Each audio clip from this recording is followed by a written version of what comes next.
Crispy Haynes, who you've seen a couple of times on TNT, he's a guy who's pretty connected when it comes to the NBA, had a unfortunate report yesterday that has to do with James Harden and perhaps opens the door for an actual return to Houston. My fingers are crossed that it will not happen.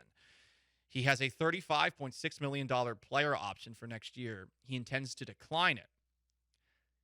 Per Haynes, Harden will be seeking a long-term deal. I do think it's interesting that he's looking for a long-term deal. Do you remember some of the things that this guy said last year? Because he's a guy that has patted himself on the back for being unselfish a lot. And per Haynes, he's looking for a new long-term deal despite this playoff performance. Didn't write that. Will only entertain suitors that present a competitive roster. And he wants the basketball freedom for the star to be himself. Ugh. It was just nauseous reading all of those things. Going into last year, James Harden said a bunch of things that you're just like, oh my God, this guy's full of himself, which is on brand. In September, he claimed he's one of the most unselfish players this league has ever seen. Me being James Harden, but one of the most unselfish, players probably like this league has ever saw. And you go into a situation with Brooklyn where you had, KD and Kyrie to where they didn't need me there to be a 30-point scorer. You know what I mean? So basically a facilitator, finding ways to impact the game, which I'm fine with that as well. And then being traded here last year, Joel was, he should have won the MVP, but he was playing extremely well. So you can't come here just expecting to average 30 points. One of the most unselfish players this league has ever seen. He actually said that. And it's all because he is joining a team and now is not being expected to score 30 points a game. James, no one thinks you can. You're not the same player as we saw in the playoffs. And yeah, you did have those two 40-plus point performances, game 1 and game 4, which deserve praise. But game 5, no points in the 4th. Game 6, no points in the 4th. Game 7, no points in the 4th. 32 minutes, 3 games, nada.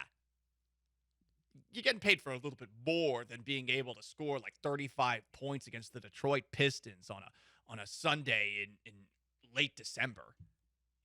You're being paid for more than that. In October, less than a month later, Harden said he hasn't gotten enough credit for his selflessness after re-signing for a $14 million discount to stay with the Sixers. He spoke with Joe Varden of The Athletic saying, nope, I haven't gotten enough credit. But guess what? I don't care. There's like a stereotype of me where people always want to talk. People don't really know me, so they feel like they can just say anything. One thing I won't do is give them any attention. I won't say anything media-wise publicly, except for saying that you are maybe the most unselfish player this league has ever seen. I don't care because I'm comfortable and confident in the things I do on and off the court, except you're annoyed that you're not getting recognition for taking a $14 million discount and that you are sacrificing for your career by not being on a team where you're expected to score 30 points a game. He's just the worst. And I'm hoping that Daryl Morey's obsession with Harden keeps him in Philly. Morey had a press conference yesterday, and he seemed rather defeated if you watched the whole thing. Sounds like Joel Embiid maybe liked Doc Rivers and was shocked that Doc Rivers was fired. Harden, I don't feel the same way. Anyway, yeah, hopefully Harden doesn't come back next year.